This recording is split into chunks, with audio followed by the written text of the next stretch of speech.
A obrigatoriedade da filosofia no ensino médio está supostamente atrapalhando a qualidade de ensino da matemática. Vem comigo que algumas coisas precisam ser ditas sobre isso.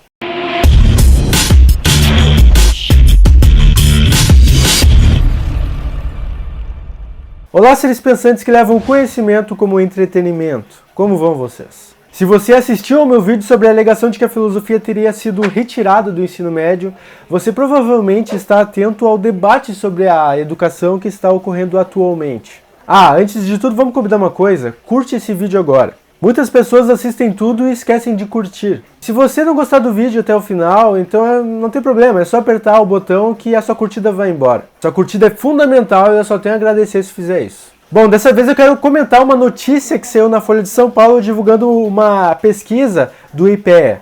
A manchete é essa que eu coloco aí na tela. Filosofia e sociologia obrigatórias derrubam nota em matemática. O estudo é dos economistas Thais Nikito e Adolfo Saxida e analisa e tem por nome os efeitos da inserção das disciplinas de filosofia e sociologia no ensino médio sobre o desempenho escolar. Partindo então de uma lei de 2009 que colocava a filosofia e a sociologia como disciplinas obrigatórias para os 3 anos do ensino médio. Essa lei foi revogada de modo que a filosofia e a sociologia não sejam obrigatórias nos 3 anos, como eu expliquei no meu outro vídeo. A pesquisa divulgada na Folha de São Paulo, porém, visa tão somente analisar os reflexos dessa lei de 2009 para cá. O que se constatou como óbvio pelos pesquisadores é que a inserção de disciplinas a mais numa mesma carga horária acaba atrapalhando o rendimento dos estudantes que têm a mesma carga horária de sempre e precisam dar conta de mais disciplinas em menos tempo. Agora percebam aqui a sutileza da matéria da Folha de São Paulo. Ela coloca que a filosofia e a sociologia obrigatórias derrubaram as notas de matemática. Quando você lê essa matéria, parece que filosofia e sociologia são responsáveis por diminuir a capacidade dos alunos de pensarem matematicamente, pois é isso que a matéria destaca, que filosofia e sociologia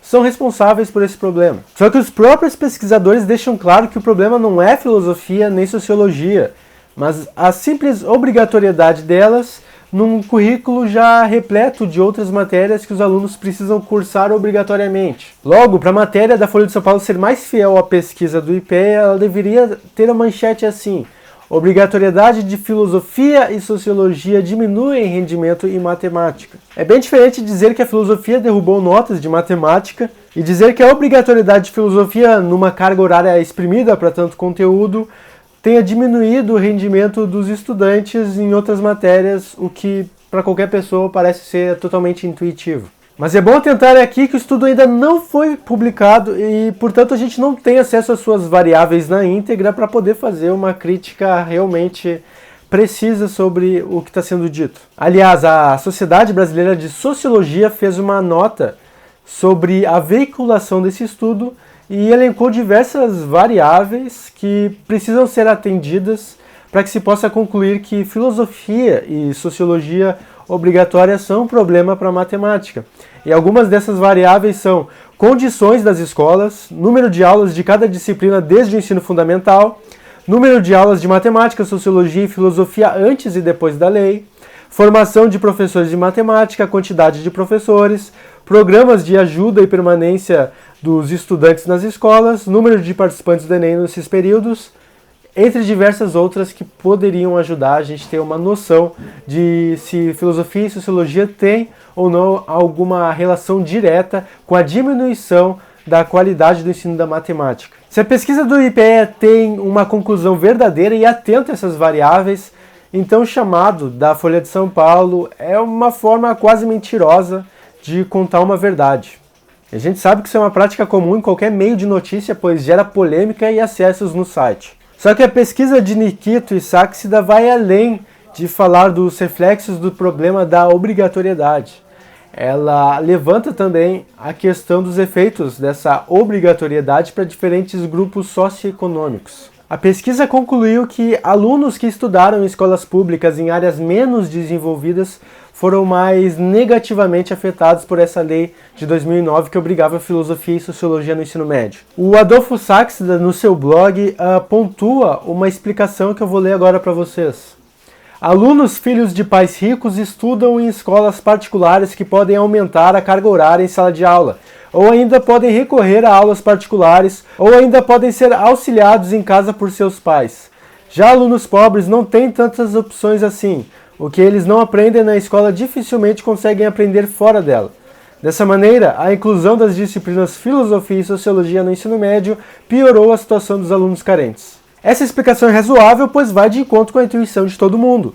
Quem tem mais oportunidades é geralmente quem tem mais grana. Eu vi gente dizendo que essa notícia na Folha e a própria pesquisa do IPEA são desserviços à educação, pois elas fundamentam a reforma do ensino médio que relativizaria a importância da filosofia. Eu entendo que pode sim ter um viés na divulgação dessa notícia e que os pesquisadores podem muito bem ter preferências políticas que tenham motivado eles a pesquisar e coletar esses dados. Porém, eu não vejo por que essas conclusões de que a inserção obrigatória de filosofia e sociologia esteja prejudicando outras matérias, bem como isso esteja prejudicando justamente aquelas pessoas mais pobres, não seja algo que possa ser extrapolado para outras disciplinas caso elas venham se tornar obrigatórias também. É só pensar, por exemplo, em literatura e redação. E se elas fossem obrigatórias, já que muitas escolas não têm elas no ensino médio? Se a lei de 2008 não obrigasse filosofia e sociologia, mas literatura e redação, isso aqui é só um exemplo, por que a gente deveria acreditar que o resultado da pesquisa do IPEA seria diferente? Coloque qualquer outra matéria nesse experimento mental, como direito, economia e por aí vai,